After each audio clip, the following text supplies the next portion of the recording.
I'm Afshin Rattansi and you're watching Going Underground, broadcasting from central London. In today's show, hear no evil, see no evil, speak no evil. We ask former Vice Chairman of the Conservative Party, Andrew Mitchell, about the unbroken silence on Saudi that has left tens of millions needing humanitarian aid in Yemen, while the world watches on to see whether Saudi Arabian King Salman will behead and crucify a 21-year-old. Plus... Hold on a second.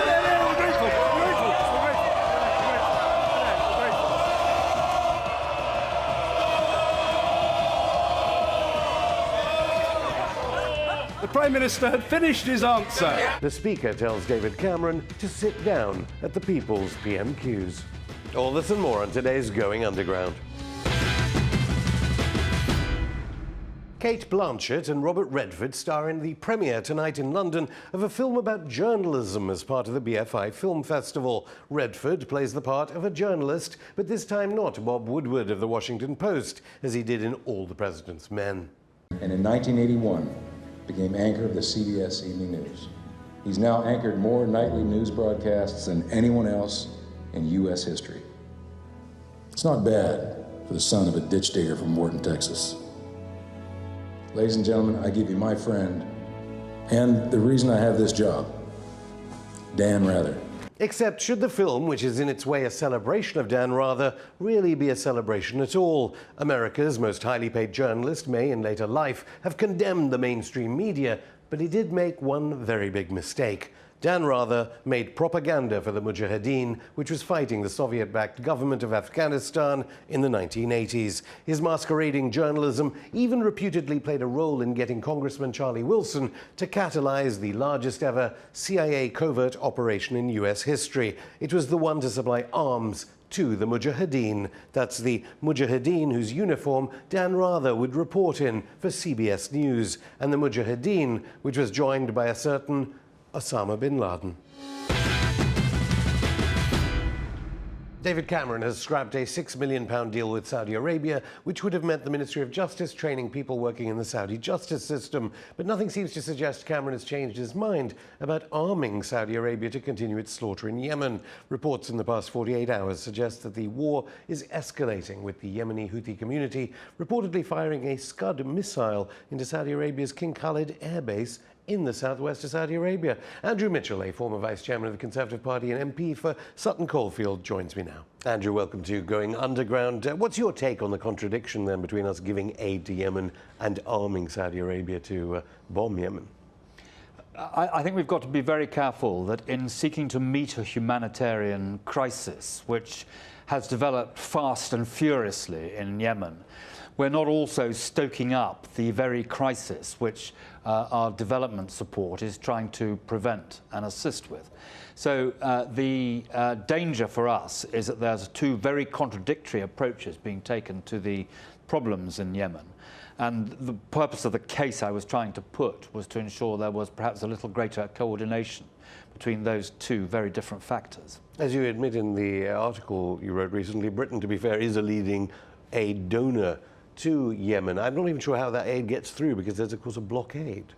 Well, it does get through, and it gets through in a variety of different means. But the blockade, of course, is an example of the internal contradictions of our approach to Yemen. And I think that it needs to be addressed. The situation in Yemen was described as having achieved in 5 months the chaos that Syria has achieved in 5 years. And we are very conscious in Britain of the importance of tackling the humanitarian crisis in Yemen. And we do want to ensure that the actions taken by others, particularly those who are our partners, don't make that situation even worse. Now, of course, the Foreign Affairs Select Committee is doing its own investigation, I understand, into whether Britain is part of the war crimes, I suppose one would call it, when it comes to arming Saudi to bomb Yemen. But do you think you went too far when you said Britain seems to have outsourced foreign policy to Saudi Arabia? Well, of course not, because I wouldn't have said it if I that was the headline writer. Was nervous of that. But I do think we have to be careful of leaving the policy to Saudi, a policy that contradicts the work that Britain is doing through its humanitarian relief. And also be extremely careful that inadvertently we're not making the matter even worse. Britain is a proud signatory and effective co-author of the International Arms Trade Treaty, which imposes very specific duties on us to ensure that weapons exported from Britain are not used in a way that would be outside the terms of the treaties we have signed. And that's why Crispin Blunt, the chairman of the Foreign Affairs Select Committee, has said that he will be looking carefully at Britain's role in this to ensure that it is the best it can be. It's certainly lucrative, £4 billion in 5 years. Do you think that you may have tipped the balance when it came to the Prime Minister's decision suddenly to stop the outsourcing of Ministry of Justice training to Saudi Arabian prisons? No, I think that the Prime Minister listened carefully to the case put by the Justice Secretary and by the Foreign Secretary, and in the way the government works, determined that the Justice Secretary had the better of the argument. And Britain's role with Saudi is not to get involved in rancorous rows. It is to try and nudge those who want to see reform in Saudi Arabia forward. There are many people, including within the royal family, who understand the need for political reform in Saudi Arabia.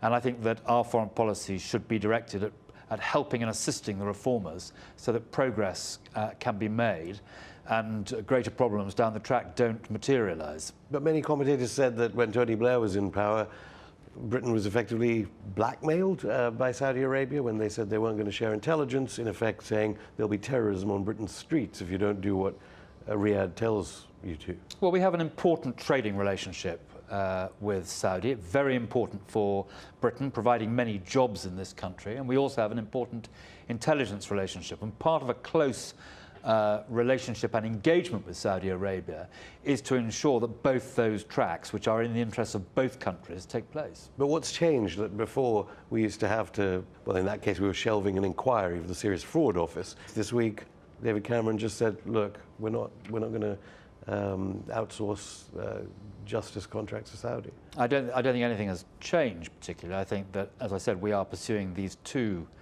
policies, these two twin-track policies of trying to promote reform and change in Saudi Arabia. It's not going to happen overnight, but we need to be establishing that clear track on the one hand, but also the trading relationship, very important to this country and to Saudi Arabia, is one that we value as well. Why do you think there's been such a media silence about Yemen, whereas of course we hear about Syria much more often? Well, I think partly because no journalists can get into Yemen at the moment. The ability for journalists to get in is very limited. Getting into Syria is also extremely difficult and dangerous, but nevertheless there are more established routes for journalists to get the news out. Part of the reason why I wrote my article was to point out the dire humanitarian crisis in the Yemen and the consequences of that if international action is not taken. Now on Syria you appear to favour boots on the ground. Why do you think it's taken Vladimir Putin's airstrikes to make Britain and America say we will allow the Syrian government at any peace conference to take part in it? Well, I think that was the original Kofi Annan plan, and I think that it was right, as Kofi put it, to accept that Assad would need to be part of any negotiation. Assad is part of the problem, and therefore, by definition, is likely in some form or another to be part of the solution. But Cameron and Obama ruled that out. Now, just because of these airstrikes from Russia, suddenly the situation has changed quite dramatically in that period of time, and I'm very glad that the Lavrov-Kerry discussions are pushing forward that issue now. But what I would like to see is Russia assist with the setting up of safe havens in Idbil in the north and in Daraa in the south. I can't see any reason why Russia wouldn't support, in principle, the protection of civilians and be part of the international effort to achieve that. And I will certainly, in the coming days, be seeking to talk to the Russian ambassador and to others about the possibility of much greater cooperation to protect civilians. After all, dealing with Assad is one aspect of the battle, but trying to protect innocent civilians, many of whom have been driven out of their homes under gunfire, that's something which ought to command all of our attention and support. And I believe there should be much more international cooperation in trying to achieve that under United Nations auspices. Although the Americans saying they're not going to share intelligence with the Russians. Well, it's not necessarily about sharing intelligence. It's about an international will of those who can to protect civilians in Syria. Well, just finally, do you think any changes in our relationship with Saudi, like that contract being changed, well, whether our relations change on Syria, this could affect our relations with Washington? I mean, there is the argument that, of course, if we didn't arm Saudi, the United States would pick up the shortfall. Well, in terms of Saudi, there is the two tracks I mentioned, the trading track and also the promotion of political change, where, as a friend of Saudi Arabia, we seek to have some locus in that. As far as the position with Russia is concerned, I want us to have the closest possible relations with Russia on addressing the catastrophe in Syria, which affects both our countries and affects Europe very greatly. Having a closer international relationship, I think, is essential, and I very much hope that will be the result of the Kerry-Lavrov talks and other talks that are going on at the moment. Andrew Mitchell, thank you. Thank you. On Tuesday, thanks to the Edward Snowden revelations, a court in the Irish capital will hear arguments over Facebook surveillance for the US National Security Agency. It follows a European Court of Justice ruling that the NSA's hoovering up of Europeans' data through websites such as Facebook, Google and Amazon is unlawful. But that's not the end of Facebook's troubles. In a couple of weeks' time, Facebook will reveal how much money it has made in the last quarter. British taxpayers will be looking at the figures closely, especially after it emerged that it paid only £4,327 in corporation tax for 2014 on income of $100 million. The company posted a pre-tax loss of $28.5 million last year, whilst at the same time posting that it paid its 362 UK staff nearly $35.5 million in bonuses. Anyone thinking of reaching for a Facebook dislike button, get ready for disappointment. You know, some people have asked for a dislike button because they want to be able to say that thing isn't good. And that's not something that we think is good for the world. So we're not going to build that. I mean, I don't think that there needs to be a voting mechanism on Facebook about, you know, whether posts are good or bad. I don't think that's socially very valuable. What is valuable to Facebook is political power. Filings with the US SEC from last year show that 41% of Facebook political donations went to candidates who vote against LGBT rights, and a third went to those who are against regulation of greenhouse gas emissions. The policy is maybe merely expedient, as Zuckerberg, seen here at a gay pride rally in San Francisco in 2013, hardly seems opposed to human rights. Perhaps he's not aware that so-called aggressive tax avoidance obviously hits the most vulnerable in society because it leads to cuts in social services for those most in need. So will Britain ever be able to close the loopholes used by Facebook to minimize tax? Maybe not. The Transatlantic Trade and Investment Partnership, currently being negotiated in secret, seeks to extend the power of big multinational corporations. Unless someone wins the WikiLeaks reward for leaking information about TTIP, we have no idea what the straitjacket around the Inland Revenue will look like. Of course, if Facebook has access to the NSA and GCHQ, maybe it already knows about TTIP. We'll have to wait and see the final text to determine that Britain needs to vote to leave the EU altogether to make companies like Facebook pay their fair share of tax. We contacted Facebook about those allegations, and they didn't get back to us in time for this broadcast. After the break, why is Justice Secretary Michael Gove getting tips on law and order from America's execution capital? And why will David Cameron not personally raise the issue of King Salman of Saudi Arabia crucifying 21-year-old Ali Mohammed Al-Nimr? All this in the second half of Going Underground.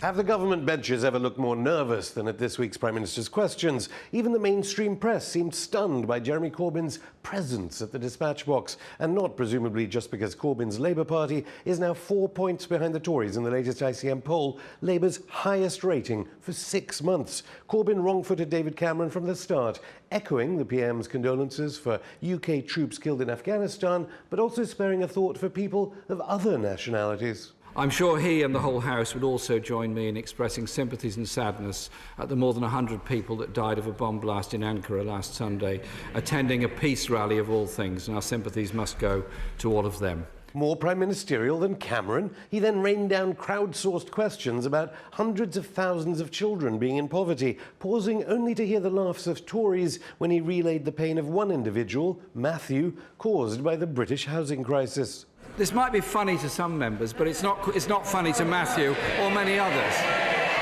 Cameron looked rattled. Hold on.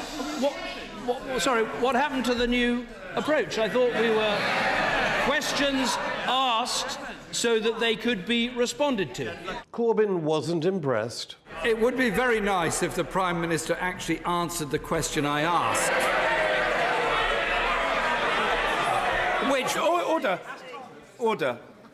These proceedings should be conducted in a seemly way. And while Corbyn asked questions about the economy that the PM couldn't answer, the SNP's Angus Robertson damned the government on foreign policy. The UK has been involved in 3 major military interventions in recent years, and in all cases there have been very severe unintended consequences. The Taliban sadly control much of Afghanistan again. In Iraq, the fanatics of Daesh terrorise about half of the country. In Libya, there has been total anarchy and chaos. What assurances can the Prime Minister give that he's learnt the lessons from past mistakes and he will not repeat them? Cameron thought the Scotsman was too equestrian. It's all very well standing on his high horse and lecturing about the past. Would he be happier with an Afghanistan that had a Taliban regime and Al-Qaeda in Afghanistan? Would he be happier with Gaddafi running Libya? Would he be happier with that situation? So, as I said, the consequences of non-intervention are also worth considering. A war with Syria then is on the cards, one in which we have to dodge Russian airstrikes, or maybe, just maybe, the PM is generally angry because of a certain book. Can the Prime Minister help clear something up for the House and the country? And it concerns the recent biography of him by Isabel Oakeshott. In it, Lord Ashcroft says that he told the Prime Minister in 2009 about his non-dom tax status, and yet in 2010 the Prime Minister said he didn't know the detail of Lord Ashcroft's tax status. Clearly someone's telling porkies. Is it him or Lord Ashcroft? Porkies being a reference to an unsourced slur about a pig. I would think of many better uses of his time than reading that book. I managed to procure a free copy, and in order not to give anyone royalties, I'll gladly lend him a copy if that's what he'd like. I think he'll remember that in this House, Labour and Conservative agreed to legislate so that non-doms could not sit in either House. Legislation I fully supported, indeed suggested at the time. So that's why Lord Ashcroft didn't become Defence Secretary despite all his donations to the Tory party. The world is watching Saudi Arabia. At any moment, authorities may announce the execution by beheading and crucifixion of Ali Mohammed Bakr al-Nimr, who was 17 when he was arrested for taking part in anti-government protests in 2011. But is David Cameron doing anything to save him? And is the execution a sign of instability in the world's most infamous oil superpower? Joining me now via Skype from Crawley in West Sussex is journalist Catherine Shakdam. Thank you, Catherine. First of all, why does the Saudi king want to execute by beheading and execution Ali Mohammed al-Nimr? Oh, but that's very simple. Ali Mohammed al-Nimr is a Shia Muslim from the Qatif province, and he's the nephew of very prominent Shia cleric and political activist Sheikh Namr al-Nimr. And therefore, the Saudi regime has decided to oppress and repress his family at length, for a few years now. And now Ali finds himself in prison, condemned to death. And his uncle is basically facing the same fate. It's your understanding he's been tortured and that the crucifixion could happen at any time? Yes, absolutely. He was actually arrested when he was only 17. He was beaten up and taken to a juvenile center. He was then accused of, a series of ridiculous charges. And then the king decided that he represented a threat to national security and that he was no longer considered as an enemy of the state, in that he betrayed his allegiance to the king, whatever that means in Saudi Arabia. And therefore, they decided to, not only throw him, in a cell all alone in the dark, but now they decided that his death sentence would be carried out by beheading, and then his body is to be crucified and paraded, before the town square. The idea that a regime as violent as Saudi Arabia, is taking such steps towards just a boy. He's only just a boy, is absolutely, despicable. And the worst part is that Western power, London included, is just standing by, continuing incessantly to refer to Saudi Arabia as this ally, this great asset in the Middle East or in the fight against terror. And it begs the question, do we really want to have those allies on our side? Already heard from the former vice chair of the Tory party, Andrew Mitchell, about the catastrophic Saudi war on Yemen. How unstable is Saudi Arabia as it prepares for executions like this? Well, see, the situation in Saudi Arabia is very complicated, not just politically, but economically, due to this war in Yemen. They are, facing a fiscal catastrophe. Right now, billions of dollars have been spent on this war. Not only that, but as well, in terms of trying to buy up media and try to appease regional allies. Billions of dollars have been thrown at world leaders so that the Saudi could keep their coalition going. And not only that, but inside the country as well. A lot of people in Saudi Arabia are feeling, they want change. They want to have more freedom. They want to have more civil liberties. And especially in Qatif, where the Shia community has the majority, people want change because they have been oppressed for decades under the Saudi regime. And that's where the oil is, in Qatif, of course. Exactly. So you have geostrategy coming into play, where the Shia community is sitting basically on the riches of Saudi Arabia, and Al Saud wants to make sure that those people will be kept, not just under their thumb, but really kept silent, because they are, trying to lobby for democracy, for more civil rights, for social justice, not just for them, but for everybody.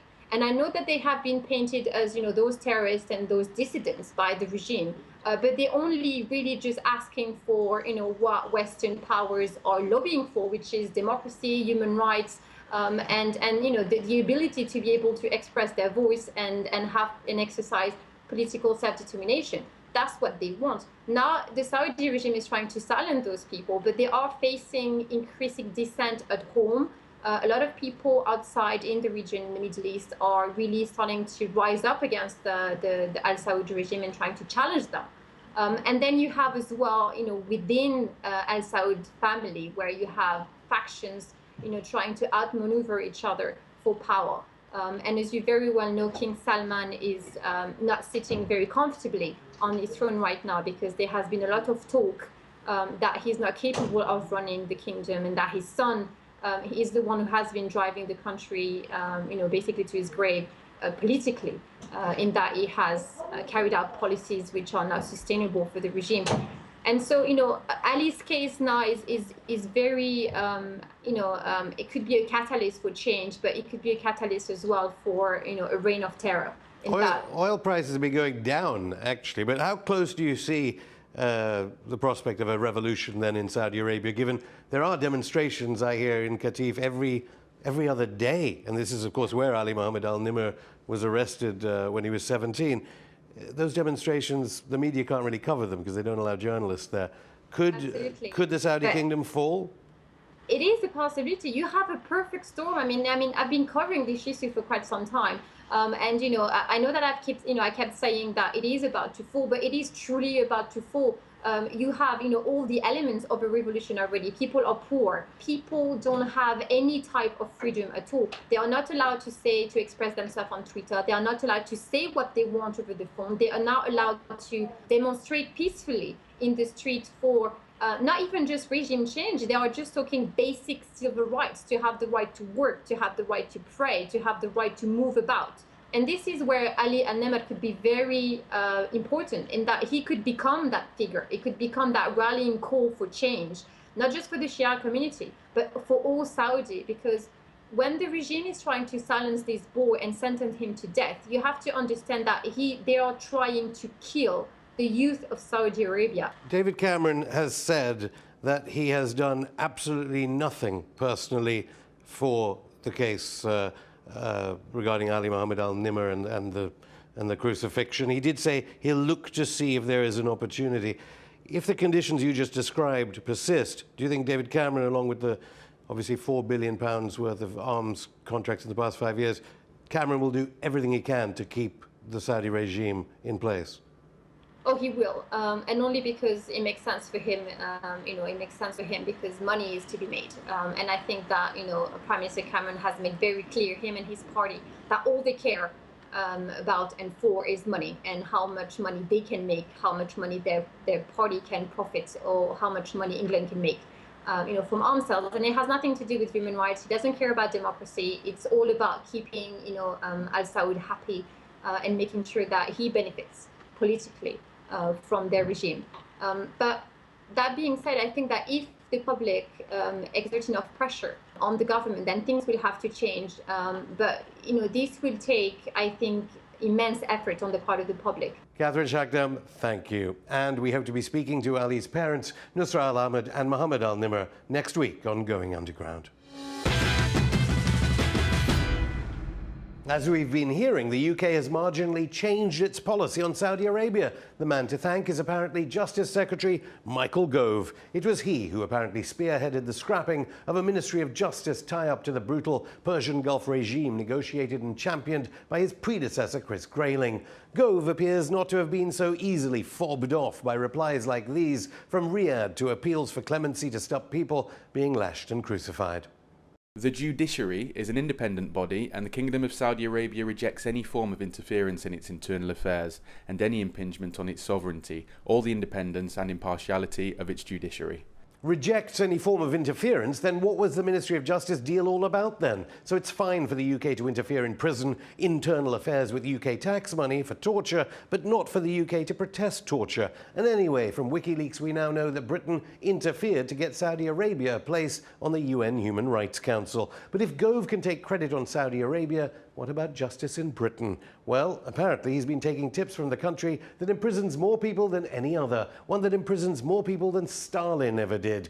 Yes, he's gone to the USA, and more specifically, the world execution capital, Texas. We should have known, given his biblical way of speaking at the Tories' recent conference in Manchester. Let us take that reforming zeal into the dark corners of our prison system and bring redemption. I take it he means Shawshank Redemption. Any teachers out there will also recognize some glaring howlers in that speech. We are the party that ended slavery. The Conservative Party abolished slavery. That's patent nonsense, even if it's nonsense that was repeated by Chancellor George Osborne. But anyway, what's Gove doing in Texas? Why does he feel the need to travel across the Atlantic for advice on how to run the country, especially given that never has the rest of the world poured more scorn on the US justice system? But at least the Saudis can now speak to the Texans directly and share capital punishment techniques, cutting out the middleman. That's it for today, but we're back on Monday with a former guard at President Obama's Guantanamo Bay detention camp in occupied Cuba. He'll tell us about how he covered up murder and torture at the behest of the US government. We're on Twitter, Facebook, SoundCloud and email. RTUK News with Bill Dodd is on every weekday evening on the hour from 7 till 10. See you on Monday. 26 years to the day the Guildford Four were released from prison after spending 15 years wrongfully accused in prison. None of the policemen involved in the torture of the Guildford Four has ever been convicted.